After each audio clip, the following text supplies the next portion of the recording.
Doctor BR Ambedkar Konaseema జిల్లా Mandapeta TDP కార్యాలయంలో బుధవారం నిర్వహించిన మీడియా సమావేశంలో ఎమ్మెల్యే వేగుల జోగేశ్వరరావు పాల్గొని మాట్లాడుతూ తప్పుడు రాజకీయాలు చేసే వారిపై తాను విమర్శలు చేస్తే తోట త్రిమూర్తులు ఎందుకు ఉలిక్కి పడుతున్నాడని ప్రశ్నించారు. తన కార్యకర్తలు ఎవరిని బెదిరించలేదని, తోట అనడం లేదని పేర్కొన్నారు. అవును బెదిరిస్తాం, ఇప్పుడు ఏం పీకుతారని అంటున్నారని పేర్కొన్నారు. తోట రౌడీయిజాన్ని ఆయనే ఒప్పుకుంటున్నారని పేర్కొన్నారు. ఎవరైనా సరే డాక్టర్ బిఆర్ అంబేద్కర్ రాసిన రాజ్యాంగ విలువలకు లోబడి ఎన్నికలు నిర్వహించుకోవాలన్నారు. రౌడీయిజం, బెదిరింపులు పనికిరావని పేర్కొన్నారు. ఎమ్మెల్సీ తోటకు ఓటమి భయం పట్టుకుందని ఎద్దేవా చేశారు. ముమ్మిడివరం నియోజకవర్గం గాడేలంకలో ఉన్న తన సొంత తోబుట్టువు అయిన బంధువుల ఓట్లు మండపేట నియోజకవర్గంలోని సోమేశ్వరంలోకి మార్చుకోవడానికి ప్రయత్నం చేశారని ఆరోపించారు. తన కార్యకర్తల జోలికి వస్తే ఎవరిని వదిలిపెట్టేది లేదని హెచ్చరించారు. ఈ సమావేశంలో జనసేన పార్టీ అధికార ప్రతినిధి శెట్టి రవికుమార్, పట్టణ టీడీపీ అధ్యక్షులు ఉంగరాల రాంబాబు, టీఎన్టీయూసీ రాష్ట్ర అధికార ప్రతినిధి వాద ప్రసాదరావు, సిరంగు ఈశ్వరరావు, సాధనాల చక్రపాణి, గుండు తాతరాజు, మచ్చ నాగు, సిద్దిరెడ్డి రామన్న, గనిశెట్టి బాబీ తదితరులు పాల్గొన్నారు. అందరికీ నమస్కారం. నిన్న తోట త్రిమూర్తులు గారు ఒక ప్రెస్ మీట్ పెడుతూ తను పెద్ద రౌడీ అని, ఆయనకి వెంట్రుకు కూడా ఎవరో పీకలేరని, ఇటువంటి బెదిరింపు రాజకీయాలు చేస్తానని ఇంకేదేదో చెప్పుకొచ్చారు. అంటే ఆయన అంగీకరిస్తున్నాడు తన రౌడీ అని చెప్పని. అంటే తప్పుడు రాజకీయాలు తప్ప, బెదిరింపు రాజకీయాలు తప్ప రాజకీయబద్ధంగా డాక్టర్ బాబా సాహెబ్ అంబేద్కర్ గారి యొక్క రాజ్యాంగ ప్రకారంగా ఆయన వెళ్ళడానికి ఇష్టపడలేదు. మరి ఈ సందర్భంలో శ్రీ తోట త్రిమూర్తి గారికి నేను హెచ్చరిస్తూ ఉన్నాను.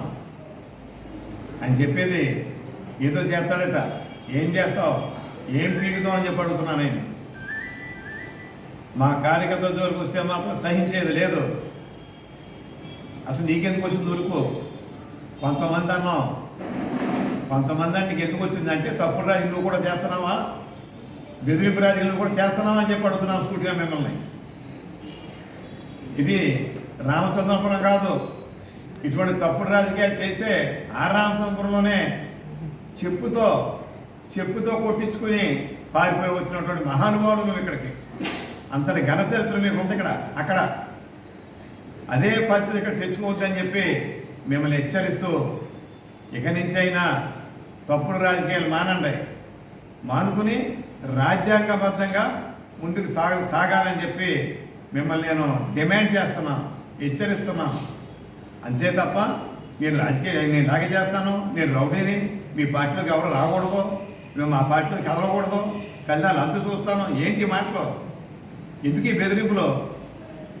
మీ వాళ్ళు కొంతమంది హెచ్చరిస్తూ ఉంటే ఎందుకు నీకు పులికొస్తుంది అంటే నువ్వు కూడా హెచ్చరిస్తున్నావు అనమాట, నువ్వు కూడా బెదిరిస్తున్నావు అనమాట. ఇతన్ని సరే ఏదైనా అంగీకరించావు కాబట్టి ఖచ్చితంగా 2 నెలల లోపల నీ సంగతి ఏదో తేల్స్తే ప్రజలు తేలుస్తారు.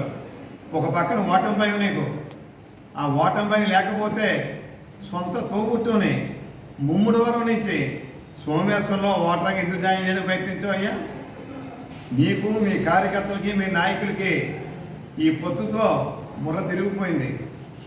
ఈ మహాకూటమి ఏర్పడంతో ఏమి మాటలు తెలక పిచ్చి మాటలు మీ కార్యకర్తలకు వస్తున్నాయి, మీకు వస్తున్నాయి. ఏదైనా పందా మార్చుకుని చక్కగా ముందుకు వెళ్ళాలి. లేదంటే జరగబోయే పరిణామాలు ఏ రకంగా ఉంటాయో ప్రజలు కూడా చూస్తూ ఉన్నారు.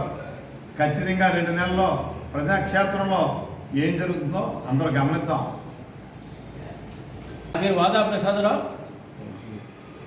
నిన్న 19వ తారీఖున వైసీపీ సంబంధించి కొంతమంది నాయకులు, కార్యకర్తలు సోషల్ మీడియా ద్వారా అనేక విషయాలు ప్రస్తావించారు.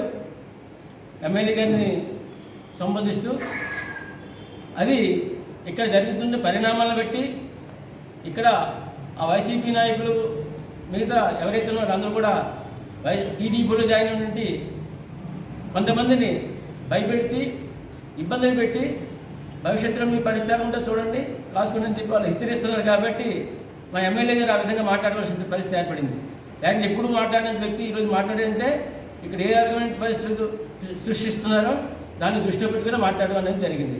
అంతే తప్పితే ఇది వ్యక్తిగతంగానే, కావేశపూర్వకంగానే, ఆవేశంతో మాట్లాడే విషయం కాదని చెప్పి అందరూ కూడా తెలియజేస్తున్నారు. ఇకపోతే 2024లో మేమే గెలుస్తాం, మాదే విజయం, తర్వాత మీ పరిస్థితి ఎలా ఉంటుందో చూసుకోండి అని చెప్పి బెదిరింపు కూడా మీరు మాట్లాడారు సోషల్ మీడియా ద్వారా. ఎవరు గెలుస్తారో ఎవరు ఓడిపోతారనేది ప్రతి వాళ్ళు మా పార్టీ తరఫున మీరు మాట్లాడతాం, మీ పార్టీ తరఫున మీరు మాట్లాడతారు. అందుకే ప్రజలు నిర్ణయించాలి, ప్రజలు నిర్ణయించందే అంతమంది తీర్పు. అంచేత వాళ్ళు ఇచ్చిన తీర్పుని మనం గౌరవించి అధికారంలోకి వస్తారని చెప్తే మనం ఏవో సొల్లు కబుర్లు చెప్పుకొని డబ్బాలు కొట్టుకొని మాదే విజయం తర్వాత మీ సంగతి తెలుసు అంటే అది చాలా విచిత్రమైన పరిస్థితి. ఎందుకంటే మనందరం ఒకటే, పార్టీలు వేరైనా అందరం కలిసి ఉండవలసిన వాళ్ళమే.